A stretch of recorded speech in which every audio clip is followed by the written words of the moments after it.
Hi everyone, welcome into this week's My Weekly CBS Fix. In this week's Parsha, Parsha's Tetzaveh, the Torah tells us about the different priestly garments that the Kohen would wear. One of them was the migba'ah, the hat.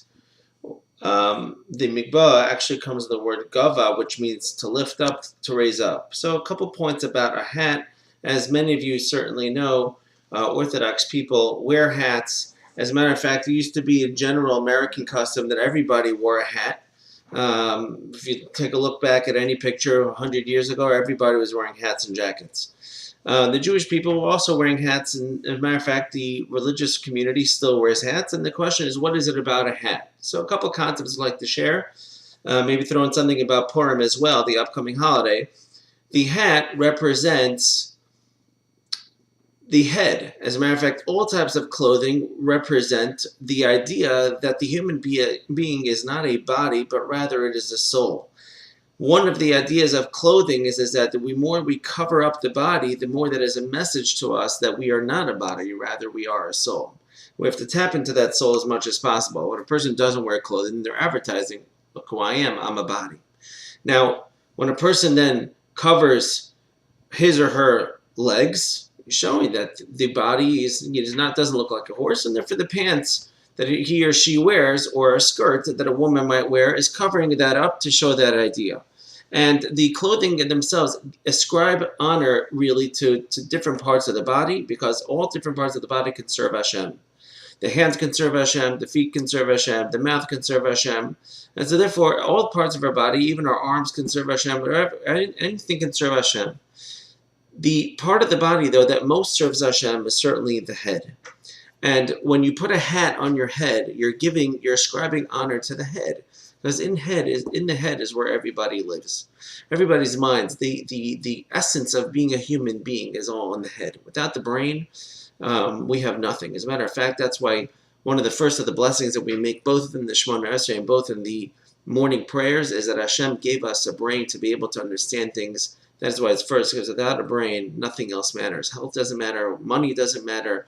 Righteousness doesn't matter. You don't know how to do all that if you don't have it. If you don't have a head. So we wear a hat on our head. We're basically advertising how amazing the head is, and that is the most important limb on the entire body. Within that, we can also understand this. Okay, so now that we have a hat, well, we have to look at it from a different angle. What exactly is the hat representing? The hat is covering the head. Okay, so what exactly is in our head? Which means that just because somebody's wearing a hat doesn't necessarily mean that he's a good person. Because that person can always be angry, can get angry at his wife. She can always get angry at her husband. She can get angry at her friends. He can get angry, or he could be jealous, or he could do so many other sins. Just because he's wearing a hat doesn't mean anything. And so therefore, what exactly is your hat representing? What do you have inside that head of yours upon which you are now wearing a hat?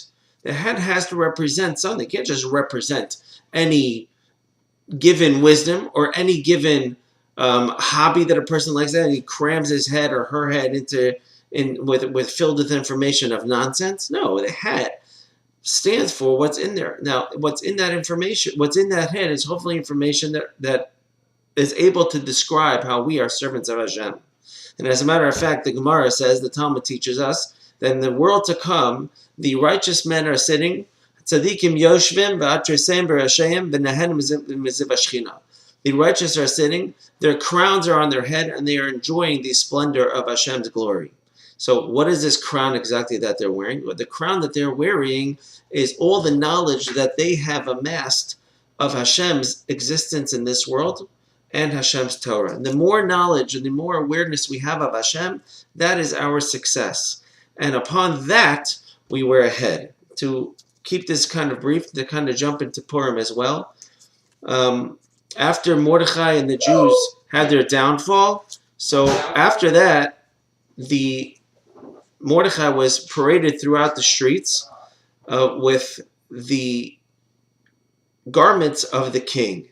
And one of those garments, of course, was the crown, which was an amazing miracle that the king should allow that he should wear the crown of Hashem, the crown of the king. And that represented that Hashem was actually allowing Mordechai to wear his crown, meaning to say that what it was that Mordechai stood for is what Hashem was very, very happy with. And as a matter of fact, one of the parts of the Megillah that we read out loud is that Mordechai went out with beautiful linens and with a great large crown, golden crown upon his head. Why do we have to add that? It was a great large golden crown. Again, to show the importance of what was inside Mordechai's head, who was the leader of the Jewish people, and only through his counsel, the Jewish people ended up having their entire lives spared. So our job in this world is to fill up our heads and then coronate our heads with a beautiful crown, and the hat certainly takes the place of that hat, of that crown. Yes, women also, after they get married, they cover their hair as well. For them, that's also a crowning of a certain sort.